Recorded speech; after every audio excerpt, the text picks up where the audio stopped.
Assalamualaikum warahmatullahi wabarakatuh. Perkenalkan, nama saya Dwi Puspita Ramadhania dari Teknologi Laboratorium Medis tingkat 2A. Di sini saya ingin menyampaikan pelajaran materi tentang kimia klinik.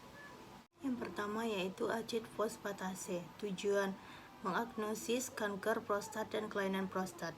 Prinsip: asam fosfatase menguraikan disodium fenil fosfat dalam kondisi asam urat untuk menghasilkan fenol bebas dan asam fosfat. Fenol bekerja dengan 4 aminomethylprin dalam larutan alkali dan teroksidasi quinone merah dan fosfatasium ferricani. Aktivitas asam fosfatase atau ACP dapat dihitung dengan mengukur nilai absorban pada panjang gelombang 520 nanometer. Metode kolorimetri. Alat dan bahan: mikropipet 50, 500, 1000, blue dan yellow tip. Vertex tabung reaksi 5 mili, waterbath spektrofotometer 520 nanometer, serum atau plasma, reagen acid fosfatase. Interpretasi hasil.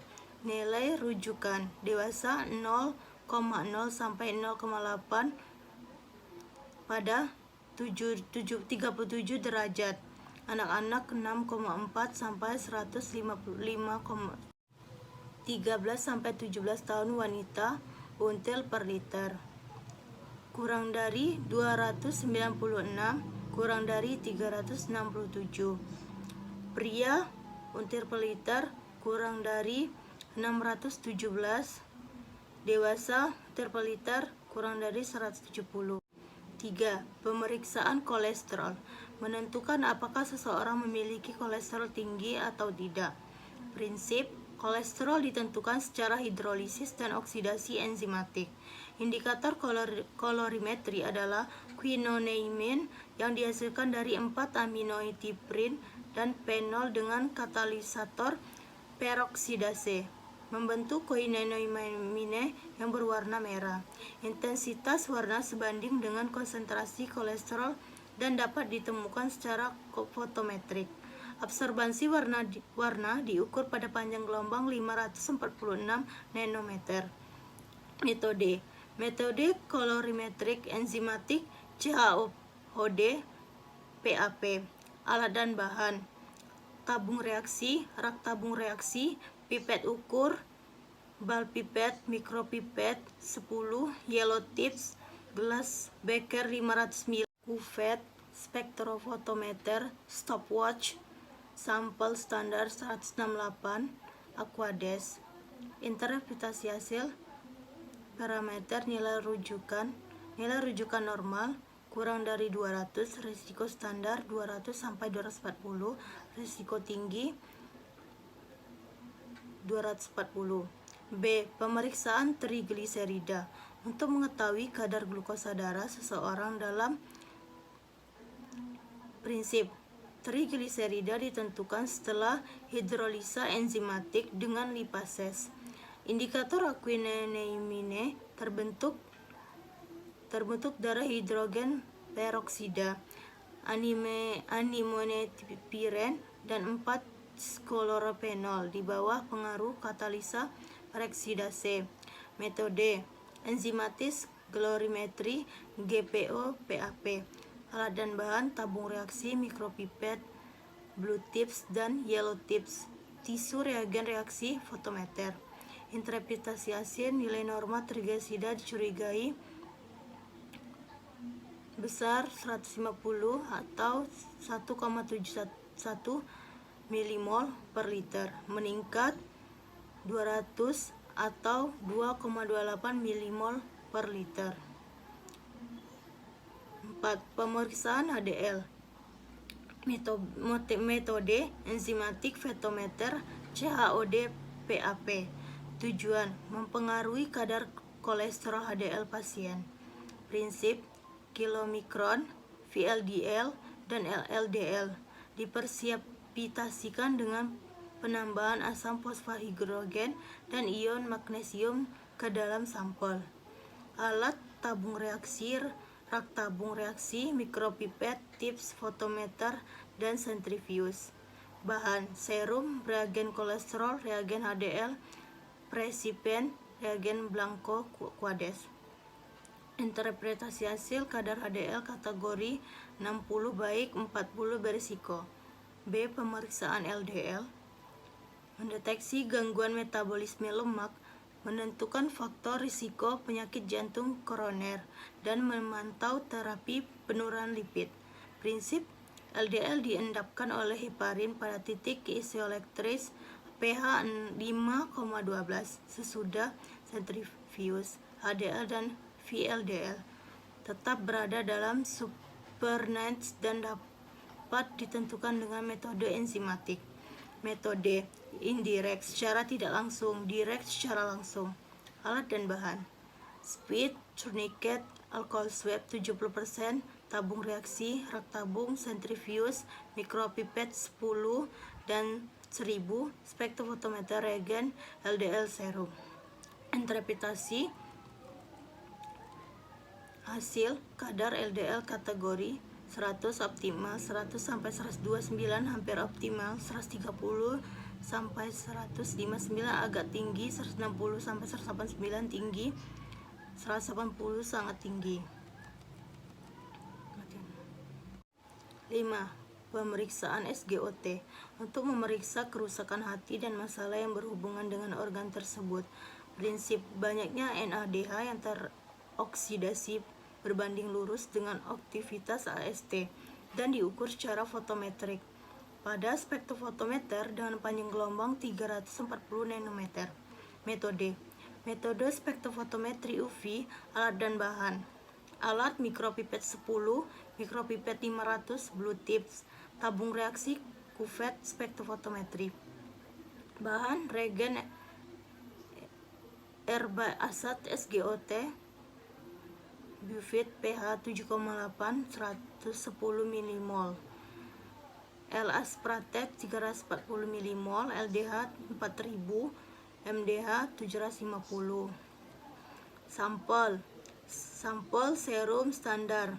Interpretasi hasil: dengan aktivitas spiridosal fosfatase wanita dewasa kurang dari 331, laki-laki dewasa 35, anak-anak 1-3 tahun 50, 4-6 tahun kurang dari 45, 7-9 tahun kurang dari 40, 10-12 tahun kurang dari 40, 13-15 tahun kurang dari 35, 16-18 tahun kurang dari 35. SGOT tanpa aktivitas spiridosal fosfatase wanita dewasa, laki-laki dewasa. B. Pemeriksaan SGPT. Tes ini dilakukan untuk mengetahui permasalahan yang terjadi pada organ hati. Prinsip: penambahan spiridosal 5 fosfatase atau P5P menstabilkan aktivitas transminase dan menghindari nilai-nilai palsu rendah dalam sampel mengandung P5P. Endogen cukup. Metode uji UV. Alat dan bahan: tabung reaksi, rak tabung, mikropipet, tips, spektrofotometer, tempat limbah atau ember. Bahan: sampel, serum, reagen 1, reagen 2. Interpretasi hasil: nilai normal laki-laki 0 sampai 50, perempuan 0 sampai 35. 6. Pemeriksaan bilirubin total dan direct. Tes kadar bilirubin direct dilakukan untuk mendiagnosis dan memantau perkembangan penyakit hati dan jantung empedu. Bilirubin total adalah pemeriksaan untuk mengukur jumlah total bilirubin dalam darah. Prinsip: bilirubin direct adalah bilirubin direct dihadapkan pada bentuk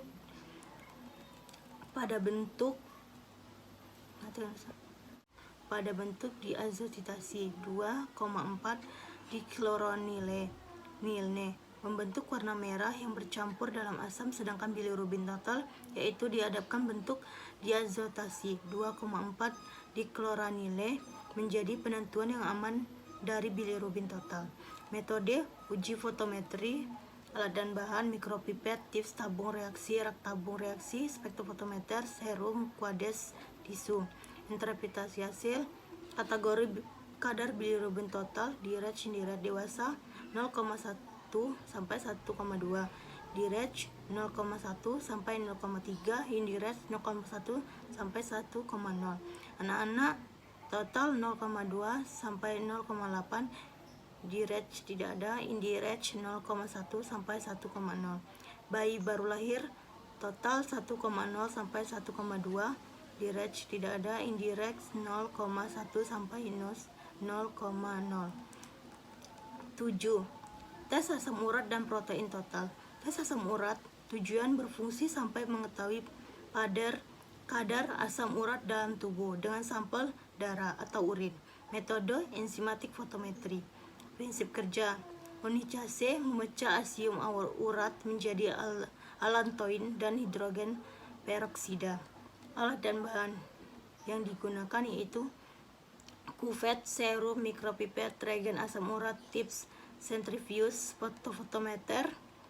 Interpretasi hasil: laki-laki 4,0 sampai 8,0 atau 0,24 sampai 0,52 milimol. Perempuan 2,7 sampai 7,3 atau 0,16 sampai 0,43 milimol.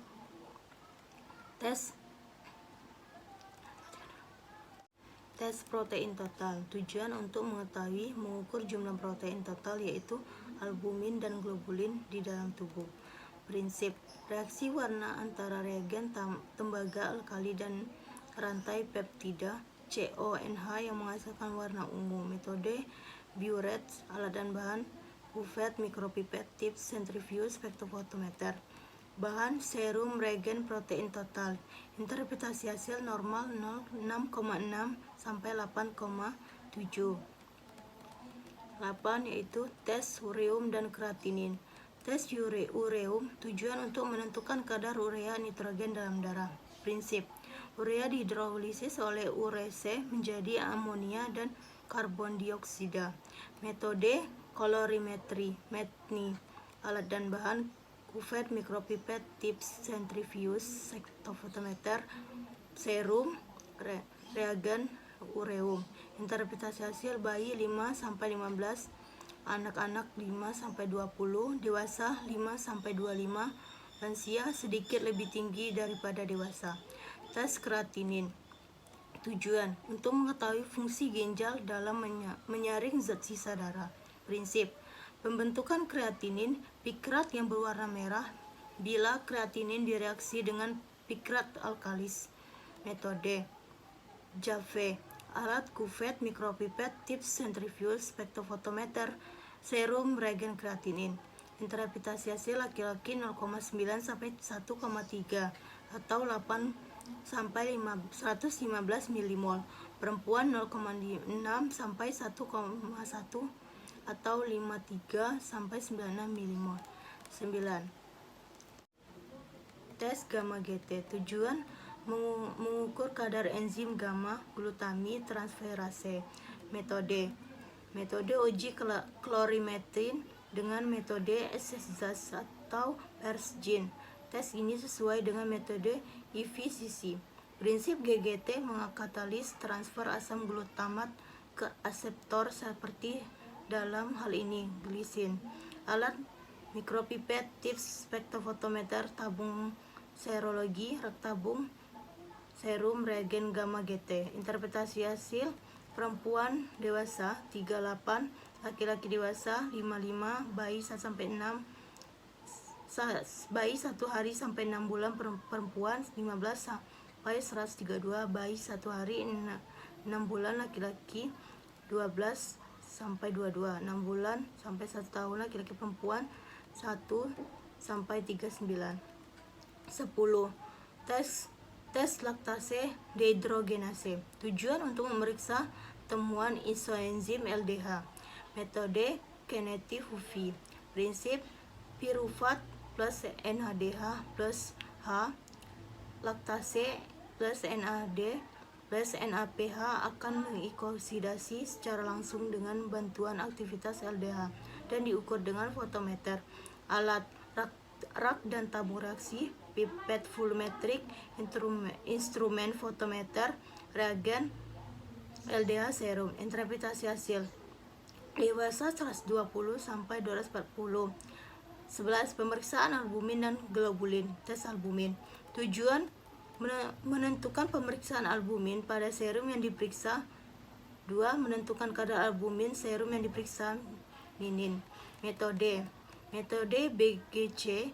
Prinsip dengan adanya BGC pada pH agak asam, albumin serum menghasilkan perubahan warna dari indikator kuning hijau menjadi hijau biru yang diabsorbasi diukur pada spektrofotometer dengan panjang gelombang dari 632 nanometer. Alat dan bahan: tabung serologi, spektrofotometer, pipet ukur, pipet bola, kuvet, mikropipet, rak tabung serologi. Bahan: reagen, albumin, kontrol serum, sampel serum Aquades. Interpretasi hasil dewasa 3,2 sampai 5,2. Tes globulin. Tujuan untuk menentukan kadar globulin pada serum yang diperiksa. Metode BGC. Prinsip interpretasi hasil nilai normal 2,8 sampai 3,2. 12. Tes glukosa darah sewaktu dan VO-CT. Tes glukosa darah sewaktu. Tujuan untuk mengetahui kadar glukosa darah pada pasien. Metode Trinder atau GOP PAP. Prinsip glukosa dioksidasi oleh glukosa oksidase menjadi asam glukonat dan hidrogen peroksida. Spesimen yang diukur pada panjang gelombang 500 nanometer. Alat: kuvet, mikropipet, tips centrifuge, spektrofotometer, serum, reagen, glukosa. Interpretasi hasil dewasa 50 sampai 139. Tes VO-CT. Tujuan untuk mengetahui kadar glukosa darah. Metode enzimatik atau glukosa oksidase, heksokinase. Prinsip: darah kapiler diserap ke dalam strip tes kemudian mengalir ke area tes dan bercampur dengan reagen untuk proses pengukuran. Alat: lancet, glukosometer, bahan darah kapiler, jarum, strip, kapas, alkohol, Hanskun. 13. Tes glukosa darah N atau PP. Tujuan untuk mengetahui kadar glukosa darah pasien dalam keadaan puasa dan 2 jam sesudah puasa.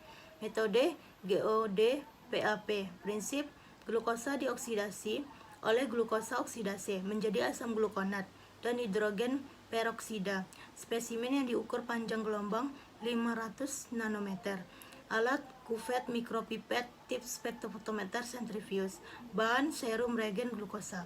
Interpretasi hasil nilai normal glukosa darah puasa 800 sampai 500 mg per desiliter. Nilai normal glukosa darah 2 jam setelah makan 80 sampai 140 mg per desiliter. Itulah materi yang dapat saya sampaikan. Lebih dan kurang saya mohon maaf. Wassalamualaikum warahmatullahi wabarakatuh.